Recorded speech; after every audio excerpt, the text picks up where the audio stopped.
Hey guys, welcome back. Fixers Automotive. My name is Arturo. Today in the shop we have a 2006 Dodge Viper. I got towed here on the hook last night. Customer complaint was he got in the car and just didn't start. Push the button, nothing. No sounds, no click, no nothing. So he didn't know what it was. So he had it towed here. I kind of briefly looked at it last night. I don't know what's going on with it. So I figured I'd bring you guys along. We'll bring a scan tool. We'll see if we can, might be as simple as a starter, push button, a relay. I don't know. We'll figure out.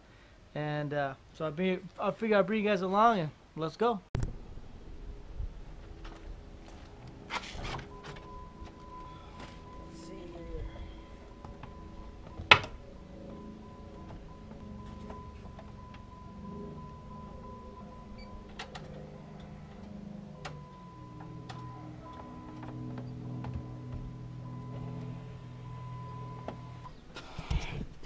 Alright, so I got there's a small cockpit in here. Let's see. I've got let me turn this light off here. Alright, see. So let's see if we can just recreate the problem. Push the clutch in, keys in, here's your start button, and nothing. We got nothing. So we're just going to try to see if we can just communicate with see if there's any kind of check engine light codes or anything like that. Just communicate with the PCM. Let's go with an automatic ID. Should be new enough. Okay, so it came back and it wouldn't automatic ID. So we're going to tell it. We're going to tell the scanner what it is. 2006 Dodge Viper. It's an 8.3 liter V10. And engine, let's do a manual AC. So it's trying to talk to the PCM right now. See if we have any codes. Waiting for module to communicate with scanner. No comm, key is on. Yes, it is, it's on. So right now I have a no comm communication right now. So I have a light. So I know that the OBD2 port got power, so I got no comm. See if I can read any kind of display.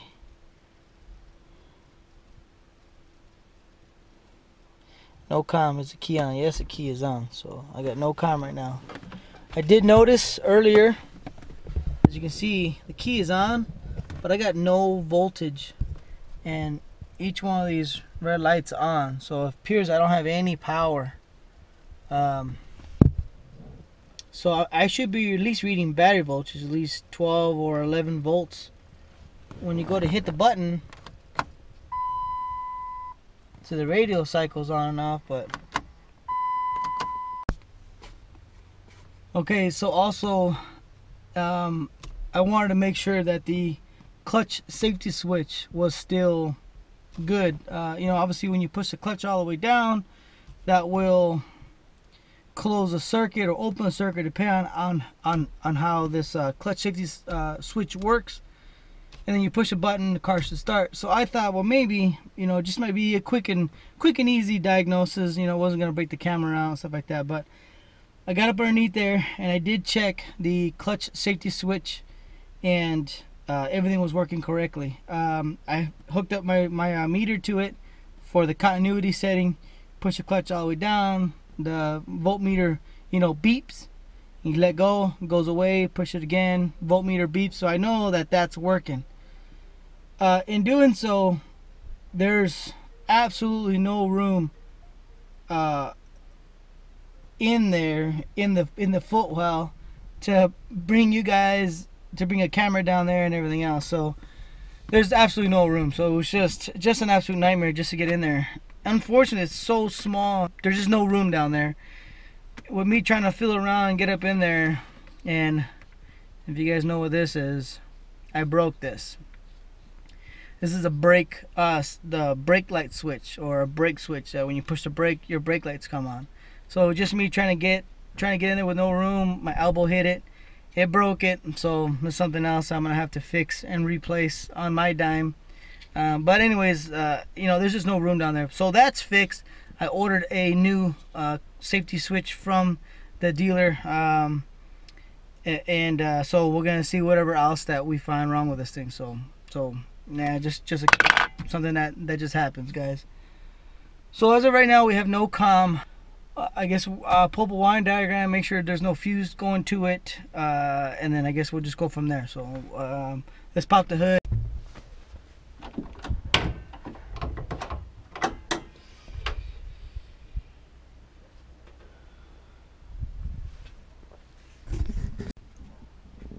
So that's a Viper V10 motor in this thing. So this is your fuse box. So luckily Dodge gives us a diagram of everything, and I don't believe we have a starter problem because of the fact that we had no comm. You don't want to start messing with any of these wires just yet until you kind of figure out, try to get a game plan here. So we have run AC relay. Let's see, fuel pump, you know, fuse. So I think what I'm gonna have to do is I'm gonna go pull up a wiring diagram, and I guess we're probably gonna go shooting straight to the PCM on this car. I don't know exactly where it's at, but where is this thing? Oh, here it is, right here. So this is where they put the PCM on the Dodge Vipers. So we're gonna get a wiring diagram, get a pin out, and then check powers and grounds to this because I have no comm with the PCM. So let's start there. So what I'm gonna do is I'm gonna get these air filters out of the way, because the wiring harness goes right underneath here, and there's like no room. So I'm gonna try to make a little extra room here. Oh.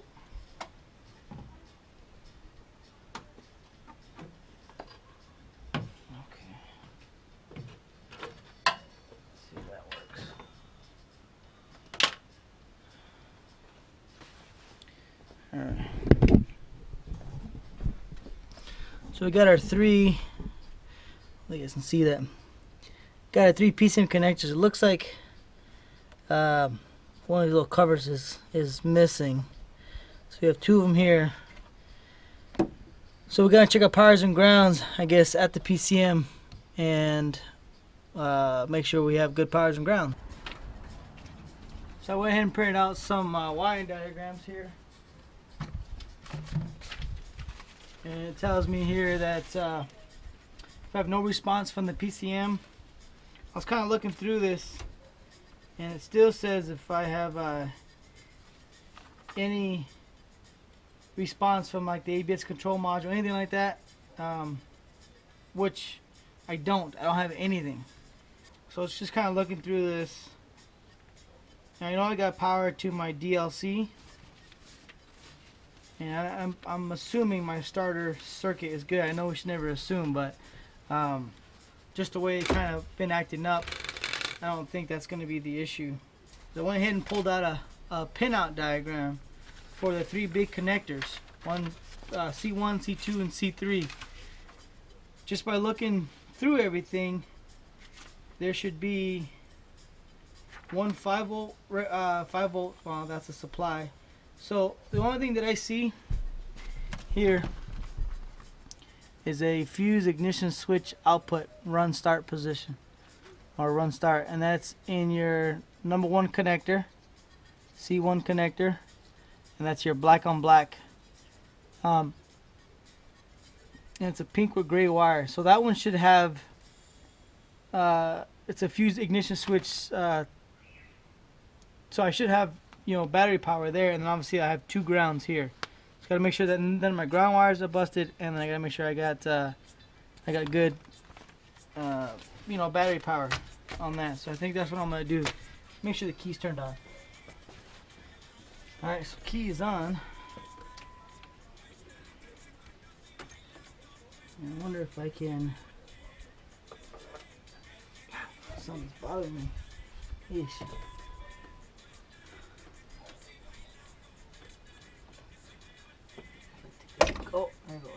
Well, I make it easy. Got the cover off. So I'm gonna try to back pin. So it's pin number 2. It's a pink and gray wire. Let's get you guys closer. Can't know how close I can get you guys, but so there is our pink and gray wire,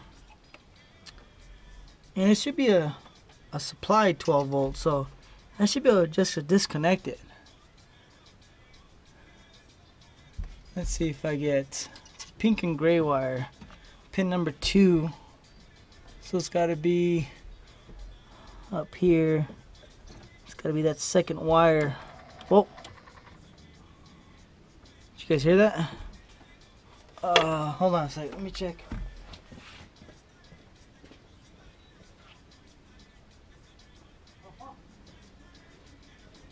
I'm reading power on my gauge inside. So I wonder if I got just a bad connection. Let's try to wiggle this again. Oh, there it goes. Hopefully you guys can hear that.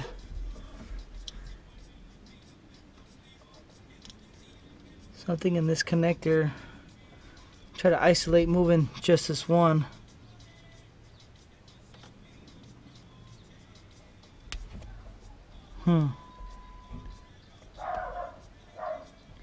So there's my pink and gray wire. Let me see if I can just back probe that. See if I got any power there.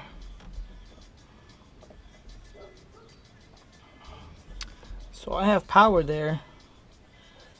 Do I got a bad PCM? Oh. There it goes. Hopefully you guys can hear that. Let's do that one more time. Let's try to wiggle this. And I bet you it would start, but I got everything disconnected. You know, let me go turn the key off and let's unplug that.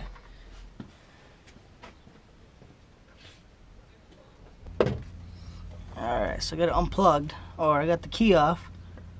Let's unplug this PC connector, C1. How do you unplug it? Oh, there it goes.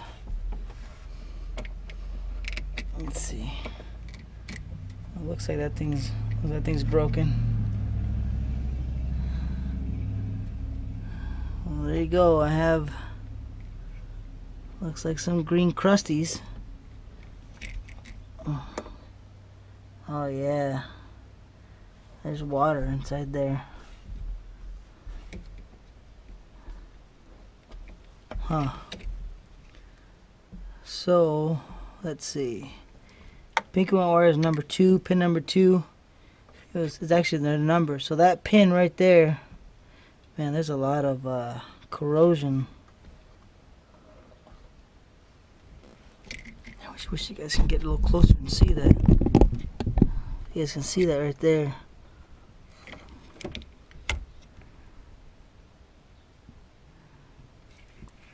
Looks like we have a bad pin. Or a bad solder joint in the PCM. That's not good. So number 2 is that from the 1, 2, top left, second one in. Alright, so I got the connector unplugged. I got the key turned back on, and I'm just slightly front probing the number 2 pin, and I got battery voltage there. I wonder if I just have a bad pin fitment issue. Yeah, because right now I got it probed in, and I hope you guys can see that. At 12, 11. And if I kind of wiggle it, kind of cuts out a little bit. So I think I just have a bad pin fitment problem. So I'll show you what I'm doing.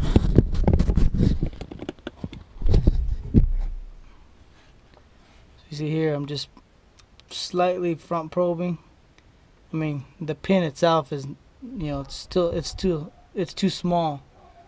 If I kind of wiggle it, it kind of cuts in and out. Goes to like 8 volts, and then it kind of comes back up. I got 12 volts, and I drop down to 10 volts, and back up to 12 volts. So it looks like I got a bad. Well, obviously we have water, because you can see I got all the white crusties, all the green crusties. So we're gonna spray that out. We're gonna clean that out, and then we're gonna. Man, it looks like it's a pretty good corrosion inside this connector. I'm gonna have to change this whole connector. We'll depin and repin it, I guess. Let me call the +2. This thing is broken, so that might have something to do with it, with the water getting inside, because it's not creating that tight seal. Let's call a Dodge dealership and see if they have this. Let's do that. All right, guys. So call the dealership. They have a wiring kit for the connector and for this entire C1 connector. Unfortunately, I was kind of hoping that all the wires would be the same kind of colors, I guess, where they go into each of the pins. It's a 32 pin connector. There's like probably 4 or 5 empty spots. Unfortunately, the ones that they gave me, they're all purple and orange wires. So with that being said, I think instead of cutting all the wires and making them all the same color, really doesn't matter, because I know they can look off a pin diagram and what each of the pin numbers, what color they should be. I think what I'm going to do is I'm going to clean everything out and replace just that one, because like I said, I don't want the next guy to have a big question mark of what wires go to where. So I think we're just going to fix the damaged one, and we're going to clean all this corrosion off and do as best as the best job that we can. We'll see if maybe we can use this end piece, but I just don't want to have all a bunch of different purples and yellow and orange wires. I wish they were all the same color as the actual connector itself. So let's just do that. Let's just take everything apart. Let's replace the one wire that we know is bad. So let's just take this apart, and let's go from there.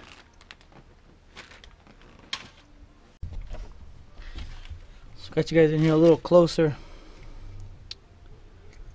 Let's see how this thing comes apart now. There's one. There's two. See, this little piece is already.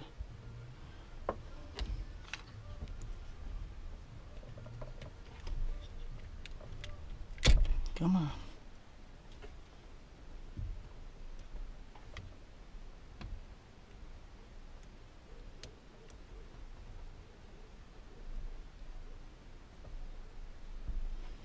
Pin was it? 22? Which pin is 22? Well, of course, you take it all apart and you find, whoa, find some more problems, right? So originally I thought the number 2 pin was bad. This is a number 2 pin is this pin here. That is your fuse run start position. But as you can see, I'm missing a pin right there. So this one is number 22. It's number 22. It's going to be a fuse battery power. It's red with the yellow stripe. So not only did I think that we have a fuse ignition switch problem, the pin on number 22 is completely gone. Yeah, that one's just completely gone. Look at that thing. It's completely gone. Oh, look at it. We can just pull it out. And there's your bad pin.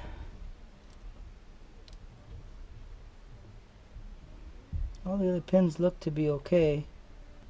We'll fix what we can. That's our culprit right there. I wonder if this pin 2 is going to be bad also.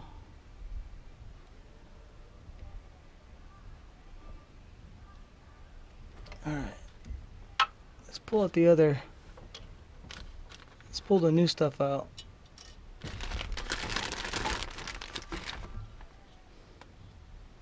So this is a new connector. So it looks like it's a, all the purples are small ones, small wires, and all the orange ones are big wires. I gotta cut this wire harness a little bit more open. So just looking at this, I think I'm gonna change the whole connector. I think I'm gonna change it all. Not necessarily all the pins, but I'm gonna change the connector, because for one, this piece is broken, which the new connector comes with a new piece. Plus, I don't want this thing to come back and haunt me, you know, with intermittent issues. So I'm gonna do this one by one, change all these pins, clean them all up, and just fix all the bad ones, I guess. This is kind of what I'm doing. I'm going one by one and just swapping them out. So I'm just pulling them out the back. A lot of these internal clips, I'm just breaking them off so that way I can pull the wire out. So like this brown with a blue stripe. Just pulling this wire out. See, and that pin looks perfect. So then what I'm doing is the next one over, just sliding it up, wait till it clicks in place. Right there. And then we just gotta do that over and over and over again. So here's one more. Pull this next one out. So it's the third one from the end. Slide that one in, make sure it clicks. Right there. So there you go. That's what I'm doing. I'm gonna do them to all. So I got it all fixed up. Got the new connector in, new black tape, got a couple zip ties. Put some dielectric grease on the inside to try to keep out most of the water. Let's plug this in. Get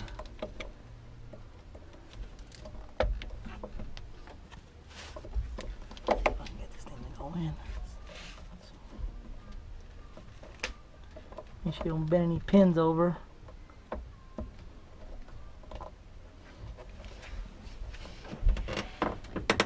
There it goes. Clipped in.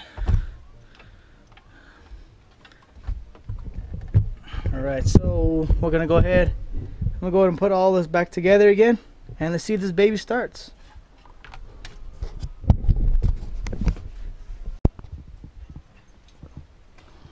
See what we got.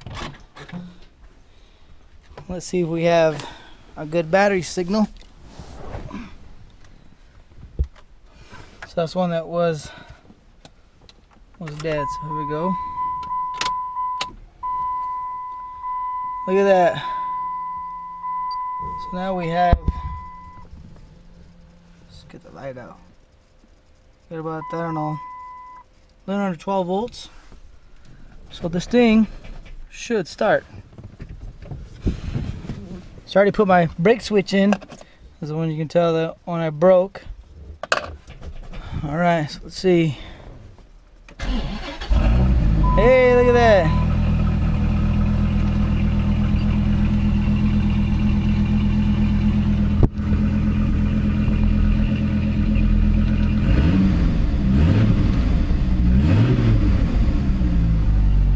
We got good.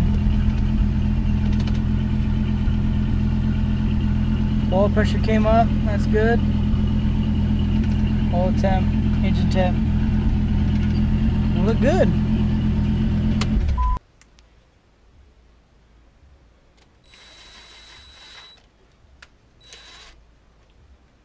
Make sure that's straight. Like that.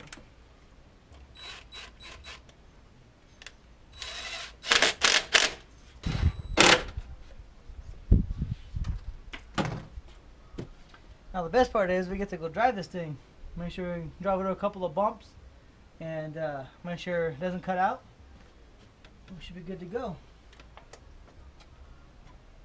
Let's plug back in, covers back on. Alright.